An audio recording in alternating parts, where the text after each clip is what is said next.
Hello అండి, అందరికీ నమస్కారం.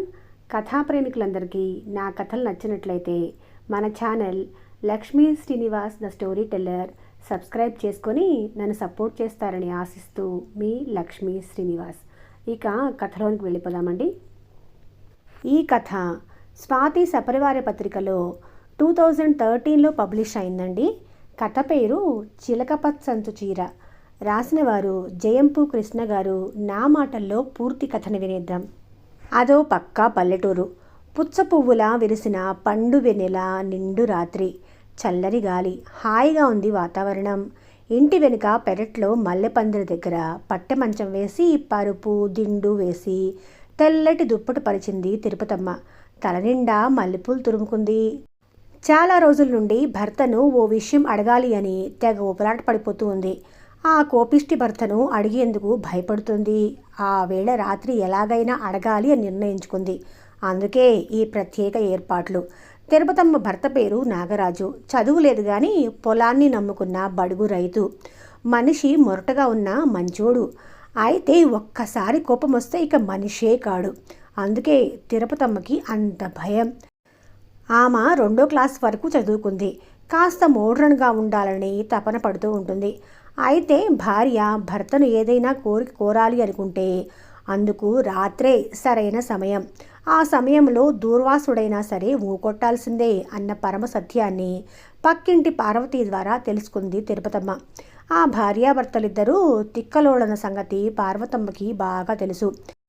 మాటి మాటికి ఇంటికొచ్చి గుక్క తిరగకుండా తిక్కగా మాట్లాడి తెగ విసుగు పెట్టే తిరుపతమ్మ తిక్క దిగిపోయేలాగా తగిన శాస్తి జరగాలి అని పార్వతి ఆలోచించింది. ఏ సమయంలో భర్తని ఎలా అడిగితే అనుకున్నది సాధించవచ్చో తిరుపతమ్మకి బాగా నూరిపోసింది. భర్త వచ్చి పడుకున్నాడు. చేతి వేళ్ళు ముడుచుకుంటూ ఏవేవో లెక్కలు వేసుకుంటున్నాడు. తిరుపతమ్మ వెళ్ళి తలుపులన్నీ వేసింది. తీయని తలుపులతో భర్తను చేరుకుంది. భర్త ఆవలిస్తూ ఇటు తిరిగి భార్య మీద చెయ్యి వేసి తన వైపుకు తిప్పుకోబోయాడు. తిరుపతమ్మ మనసులో పక్కింటి పార్వతి మెదిలింది. తిరగకుండానే కాస్త బెట్టు చేసి ఏమండి అంది గోముగా. ఊ అన్నాడు నాగరాజు ప్రేమగా. ఉన్నట్లుండి ఇప్పుడే వస్తా అంటూ లేచి తుర్రున ఇంట్లోకి వెళ్ళింది తిరుపతమ్మ. పక్కింటి పార్వతి ఇచ్చిన వాళ్ళమ్మాయి పంజాబీ డ్రెస్ వేసుకొని వచ్చింది. కాస్త టైట్గా ఉంది, అలాగే ఉండాలి అని మురిసిపోతూ వచ్చి భర్త ఎదుట నుంచుంది. అయినా కళ్ళు తెరిచి చూడలేదు భర్త. వెంటనే భర్త పక్కలో పడుకున్న తిరుపతమ్మ భర్తను ఉన్న పళాన వాటేసుకుంది చొరవగా. కళ్ళు తెరిచిన భర్త భార్యను చూసి ఆశ్చర్యపోయి ఇదేంటే ఇవేం బట్టలు, ఇవెక్కడి వసలు అంటూ చెంగులు లేచి కూర్చున్నాడు. తిరుపతమ్మ మెల్లగా లేచి మృదువుగా భర్తకు ఆనుకొని ప్రేమగా చెప్పింది. ప్రక్కింటి పార్వతి ఉండాదిగా, అది ఇచ్చింది. డ్రెస్సు కాలేజ్ చదువుకుంటున్న వాళ్ళమ్మాయిది, ఏం బాగాలేదా అంటూ పళ్ళికిలించింది. కళ్ళను మెరిపించింది ఆ వెన్నెల్లోనే. బాగాలేదు అసలు. దానిలో ఏ సుఖం ఉంటుందే? అసలు వేరే వాళ్ళ బట్టలు ఎవరైనా ఇట్ట వేసుకుంటారా? ఎవరు చెప్పారే నీకు ఏదో చేష్టాలు? చీర నాకిష్టం, పోయి నీ కోక్ కట్టుకోనరా అని గద్దించి చెప్పి అటు తిరిగి పడుకున్నాడు అసహనంగా. బిత్తరపోయింది తిరుపతమ్మ తన ప్లాను బెడిసికొట్టినందుకు.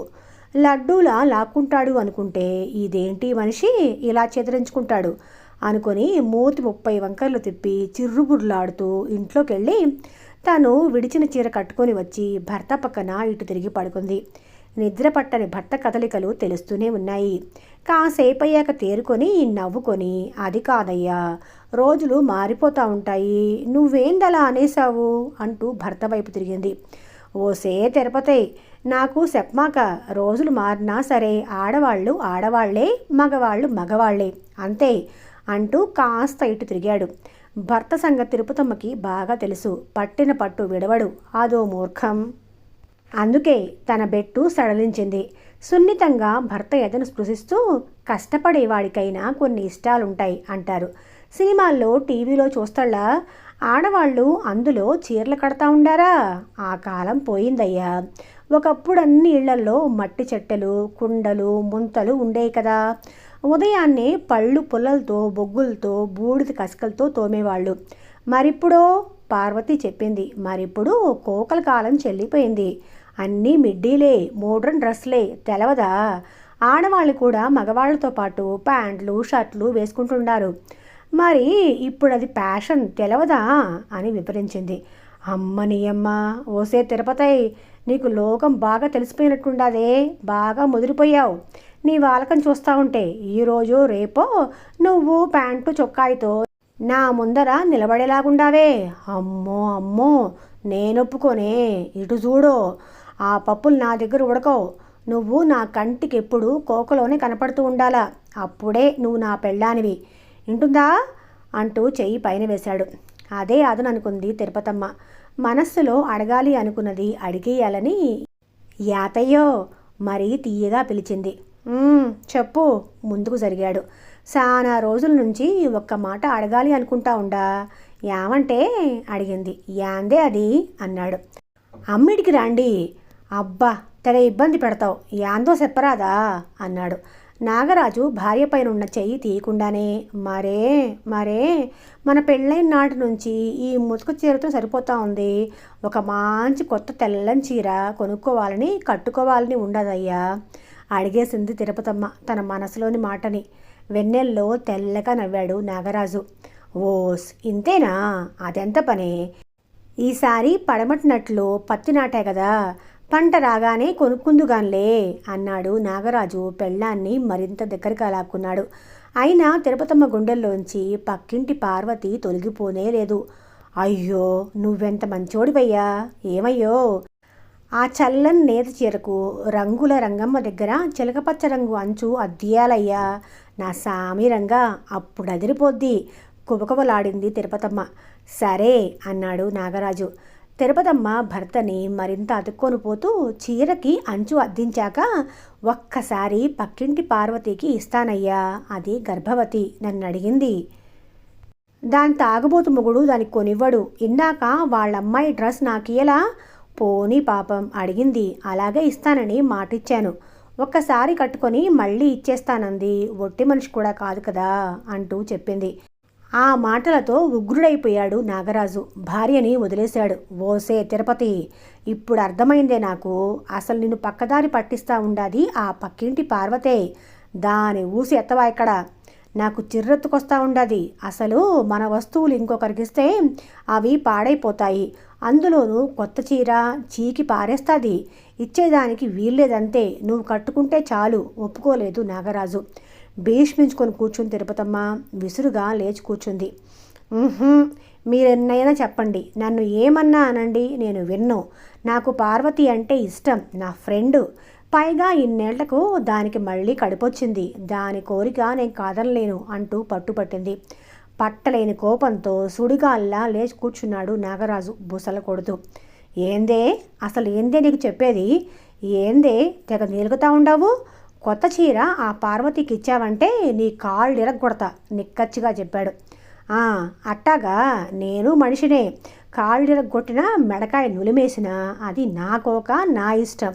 నేను ఇవ్వాలనుకున్నా ఇస్తా, అంతే మొండికేసింది భార్య ఎదురు తిరుగుతూ. నాగరాజుకి తిక్కరేగింది. రెచ్చిపోయాడు. రుద్రుళ్ళా మంచం దిగాడు. పక్కనే పడి ఉన్న తాటి బద్దం తీసుకున్నాడు వీరభద్రుళ్లాగా. తిరుపతమ్మ తిక్క దిగ్గేదాకా, తాట రేగేదాకా వాయి కొట్టసాగాడు. ఓర్ నా మొగుడో, ఓ మా ఆయనో, నన్ను చంపేశాడు రోయ్, చచ్చిపోయానురా దేవుడా అంటూ కేకలు పెడుతూ మంచం మీద నుంచి దూకి తలుపులు తీసుకొని వీధిలోకి పారిపోయింది. వీధంతా గోలగోల చేసి పారేసింది ఆ దెబ్బలకి తట్టుకోలేక. అయినా వదలలేదు నాగరాజు. వెంటబడి తరిమి తాటిబద్ద విరిగే వరకు గొడ్డును బాదినట్లు కొట్టసాగాడు. నిద్ర కళ్ళు నలుముకుంటూ పక్కపక్క ఇళ్లల్లోని వాళ్ళందరూ అసలేం కొంప మునిగిందో అని అక్కడికి చేరుకొని జాతర చూస్తున్నారు. ఒక్క పార్వతి తప్ప కంగారుగా అసలేం జరిగిందని అందరూ అడిగారు. ఆగి కథంతా చెప్పారు భార్యాభర్తలు. దొందే, ఇంతవరకు పంట లేదు, పాడు లేదు. అంతలోనే ఓ చీరంట, దానికో అంచంట. చచ పదండ్రా, బంగారం లాంటి నిద్ర పాడు చేశారు అని చీత్కారం చేస్తూ అందరూ అక్కడి నుంచి వెళ్ళిపోయారు నవ్వుకుంటూ. వాళ్ళు ఎందుకలా చేదరించుకున్నారో, ఎందుకలా నవ్వుకుంటూ వెళ్ళిపోయారో అర్థం కాక భార్యాభర్తలు ఒకరి ముఖం ఒకరు చూసుకున్నారు.